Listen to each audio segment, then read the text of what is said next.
మరికొన్ని విషయాలు మీకు నేను చెప్పడానికి ప్రయత్నిస్తాను. ఇర్మియా గ్రంథం ఒకసారి తెరిచి చూద్దాం. ఇర్మియా గ్రంథము 2వ అధ్యాయము 24వ వచనం ఒకసారి చదువుదాం.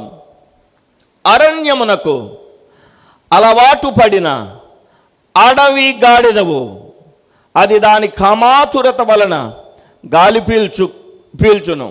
కలుసుకున్నప్పుడు దాని త్రిప్పగలవాడెవడు? దాని వెదకు గాడిదలలో ఏదియు అలసి ఉండదు, దాని మాసములది కనబడును అని అంటాడు. ఇక్కడ వ్రాస్తాడు ఏమని అనంటే, అరణ్యమునకు అలవాటు పడిన అడవి గాడిదవు అని అంటాడు.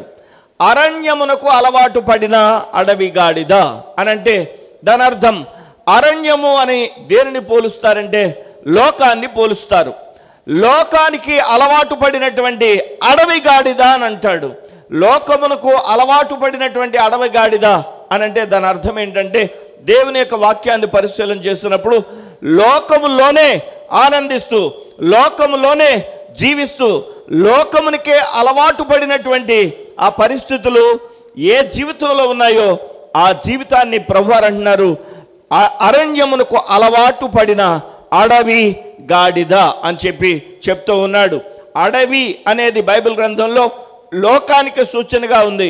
అడవి అనేది దేనికి సూచనగా ఉంది? లోకానికి సూచనగా ఉంది.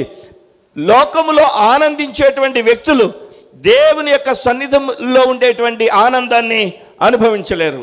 దేవుని యొక్క సన్నిధిలో ఆనందించే మనము లోకములో ఆనందించలేం.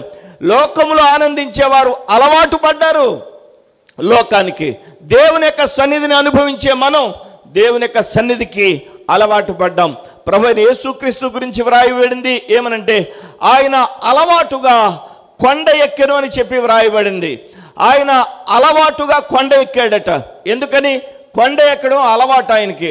ఉదయం అంతా కూడా ఆయన ఆయా ప్రదేశాల్లో స్వస్థతపరిచి దేవుని మాటలు చెప్పి ఆయన ఆ యొక్క సాయంకాల సమయంలో లేదా రాత్రి సమయంలో కొండెక్కి ప్రార్థన చేసుకునేవాడు. ఆయనకి అది అలవాటుగా మారిపోయింది. దేవునికి స్తోత్రం కలుగును గాక. మనం దేవుని యొక్క వాక్యాన్ని చదవడం అలవాటు, దేవుని సన్నిధిలో ప్రార్థన చేయడం అలవాటు, దేవుని సన్నిధిలో దేవుని ఘనపరచడం అలవాటు. కొంతమంది అంటారు, నేను సినిమా రిలీజ్ అయితే మొట్టమొదటి రోజే చూసేయాలి, అది ఆయనకు అలవాటు. కొంతమంది, నేను ప్రతిరోజు సాయంత్రం అయ్యేసరికి త్రాగాలి, అది ఆయనకు అలవాటు. నేను ప్రతిరోజు ఆ యొక్క పేకాటలో కూర్చోవాలి, అది ఆయనకు అలవాటు. ఆయన యొక్క అలవాట్లన్నీ కూడా ఆ లోకానికి సంబంధించినటువంటి అలవాట్లు. లోకమునకు అలవాటు పడిన అడవి గాడిదని అంటాడు. మొట్టమొదటిదేమో కట్లు విప్పబడిన గాడిద, అది భయంకరమైనటువంటి బానిసత్వం నుంచి విడిపించబడిన గాడిద. రెండవదేమో లోకానికి అలవాటు పడిపోయినటువంటి అడవి గాడిద అని చెప్పి వాక్యంలో వ్రాయబడింది. దేవునికి స్తోత్రం కలుగును గాక. ఇప్పుడు మనం గమనించాలి, కట్లు విప్పబడిన గాడిదలమా లేదంటే అడవికి అలవాటు పడినటువంటి గాడిదతో పోల్చబడిన వారమా అనేది మనం గమనించాలి. వాస్తవానికి మనమెవ్వరం కూడా గాడిదలం కాదు, మనమెవ్వరం కూడా గొర్రెలం కాదు, మనమెవ్వరం కూడా సింహాలను పోల్చాడని సింహాలం కూడా కాదు. కానీ అది పోలిక మాత్రమే, అది పోలిక మాత్రమే. చంద్రబింబంలా ఉన్నది ఆ పెండ్లి కూతురంటే చంద్రబింబం అయిపోద్దా? లేదు కదా. మెరుపు తీగలాగుంది ఆ పిల్ల అనండి, ఒక పెండ్లి కూతురు గురించి చెప్తే మెరుపు తీగ అయిపోద్దా? లేదండి, లేదు. దేవుని యొక్క సన్నిధిలో పోలిక అనేది మరి కాస్త అర్థం అవ్వడానికి ఉపయోగించేటువంటి ఒక పద్ధతి.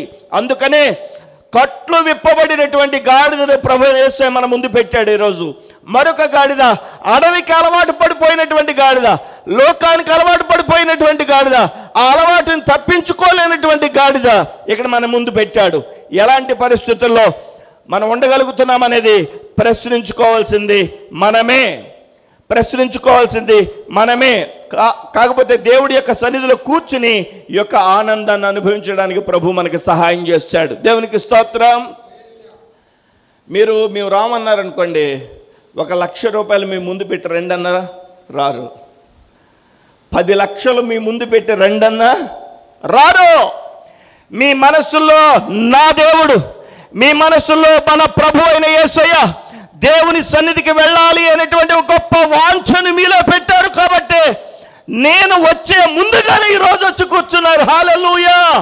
మీరు విప్పబడిన అనుభవాలలోనికి రావడానికి ప్రభు అయిన యేసయ్య కృప చూపించాడు. దేవునికి స్తోత్రం కలుగును గాక. మనమిక ఏమాత్రం బానిసత్వంలో లేము, కానీ గౌరవాన్ని పొందేటువంటి ఆ యొక్క జేజేల నడుమ నడిచేటువంటి గొప్ప ప్రభు అయిన యేసుని మోసుకుని వెళ్ళేటువంటి ఆ యొక్క విప్పబడినటువంటి గాడిదగా ఈరోజు ఉండడానికి ప్రభు సహాయం చేశారు. మరొక విషయాన్ని కూడా నేను మీకు తెలియజేస్తాను.